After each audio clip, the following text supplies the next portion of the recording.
मैं ये कहना चाहूँगा, जो बातें मीडिया में हमने भी देखी सुनी, वो क्वेश्चन कर रहे हैं कि बावजूद इसके कि सारी कांग्रेस पार्टी तैयार नहीं थी अलायंस के वास्ते, और उसमें उन्होंने रेफर किया कि इवन राहुल जी भी तैयार नहीं थे और बाकी लोग, सेंट्रल लीडरशिप भी तैयार नहीं थी अलायंस के वास्ते। तो ये गलत अलायंस हुई है, लेकिन ये हकीकत से बहुत दूर है।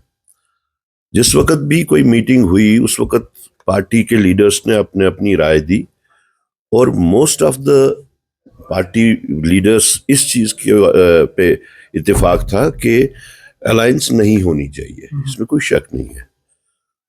मोस्टली सब ने वैसा ही कहा, लेकिन बाद में सेंट्रल लीडरशिप को अथॉरिटी दी कि वो इसके ऊपर हतमी फैसला जो होगा वो हम मंजूर करेंगे। और उसी सिलसिले में आपको भी याद होगा कि केसी वेणुगोपाल जी आए थे खड़गे जी के साथ और राहुल जी के साथ, जब उन्होंने फारूक साहब के घर गए और वहां पे मुलाकात हुई, और वहां पे वो डिक्लेयर हुआ, उसके बाद में डिक्लेयर हुआ कि अलायंस होगी। वो किन हालात के तहत होगी वो अलग बात है, क्योंकि उस वक्त इंडिया ब्लॉक के वो हिस्सेदार थे उस वक्त, एक लार्जर इंटरेस्ट के तहत। और सबसे बड़ा कंसर्न उस वक्त ये था कि बीजेपी को सरकार साजी से कैसे दूर रखा जाए, जिसमें अल्हम्दुलिल्लाह हम लोग कामयाब भी हो गए, और उसकी वजह से फिर नहीं हो पाई, उनकी सरकार नहीं बनी। तो अब अगर कोई भी ये बात कहता है कि अलायंस गलत हुई है, या उनका मेंशन करता है गलत बयानी में कि वो लोग तैयार नहीं थे, तो फिर ये उनके फैसले को, यानी कांग्रेस प्रेसिडेंट के फैसले को और राहुल जी के फैसले को फिर वो एक हिसाब से डिमीन करते हैं। ये उस फैसले को का इनकार करते हैं जो फैसला उन लोगों ने किया। तो मुझे नहीं ख्याल कि इस चीज को इतनी अहमियत दी जानी चाहिए जो ये लोग कहते हैं। वो तो पब्लिक ने भी फिर उस वक्त एक्नॉलेज किया कि अगर राहुल जी या खड़गे जी उनके घर नहीं जाते तो शायद रिजल्ट्स जो हैं वो दोनों पार्टीज के लिए डिफरेंट होते, एनसी के लिए भी और कांग्रेस के लिए भी। तो हमारी नजर में तो ये एक फ्रस्ट्रेटेड लॉट है, डेडवुड है, जिनकी पोजीशंस नहीं रही अब।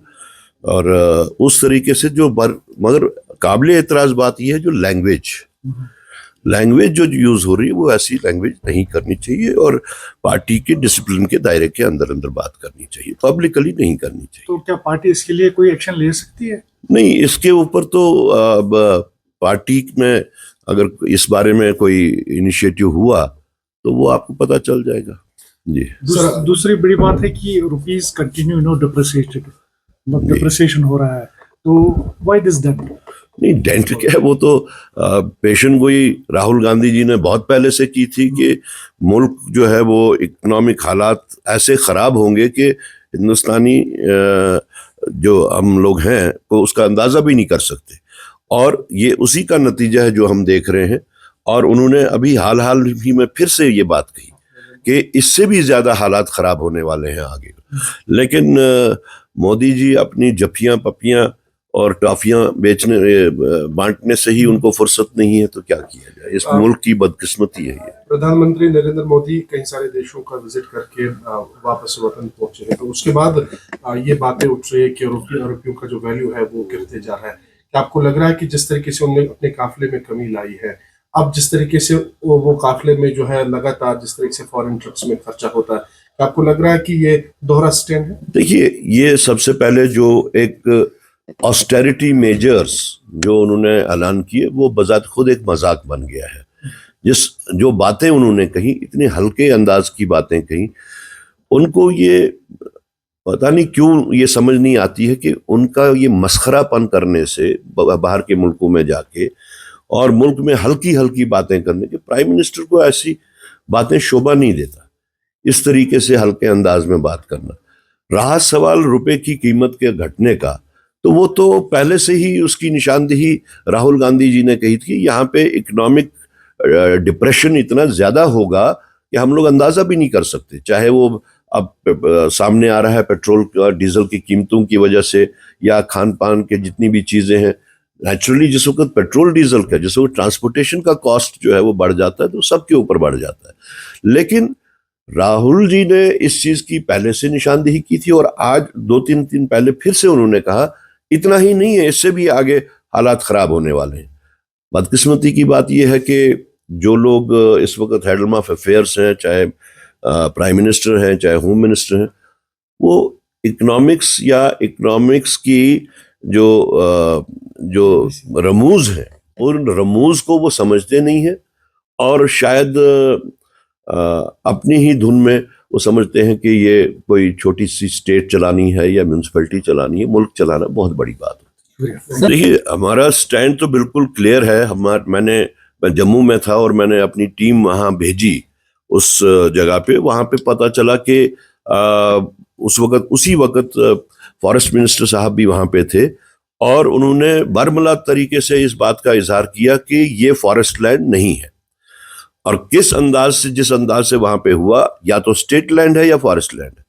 लेकिन हमारा स्टैंड ये है कि कोई भी कार्रवाई करने से पहले रूल ऑफ लॉ, हर मुल्क, हर स्टेट में अपना कानून है, उस कानून को बरोएकार लाया जाना चाहिए था, उस प्रोसीजर को बरोएकार लाया जाना चाहिए था। मान लेते हैं कि वो इलीगल ही थी वहां पे, लेकिन क्या उनको नोटिस दी गई? क्या अगर नोटिस दी गई, कितने दिनों की दी गई? क्या उस वक्त, जिस वक्त 40 साल 50 साल पहले वो बनाई गई थी, उस वक्त क्यों डिपार्टमेंट खामोश रहा? सवालिया इसमें बहुत उठते हैं कि हम तो ये समझते हैं कि जम्मू कश्मीर के लोग मुख्तलिफ अंदाज में 2 एडमिनिस्ट्रेशंस के दरमियान में पिस रहे हैं। अभी तक ये क्लैरिटी नहीं हो रही है कि डिमोलिशन का हुक्म जो है वो किसने दिया, क्योंकि फॉरेस्ट मिनिस्टर के ये कहने के बाद कि ये फॉरेस्ट लैंड नहीं है, इसका मतलब कि फॉरेस्ट ने नहीं किया, तो फिर किसने किया? पुलिस कैसे वहां पे पहुंची? कौन लोग थे जो उस पुलिस कंटिंजेंट को लीड कर रहे थे, और किसके ऑर्डर्स थे? वो तो अभी तक वो लोग या तो छुपा रहे हैं अब इसके बाद में। तो हमने तो सरकार से डिमांड की है कि एक तो उनको रिहैबिलिटेट किया जाए, और जो उनका नुकसान है उसकी भरपाई होनी चाहिए।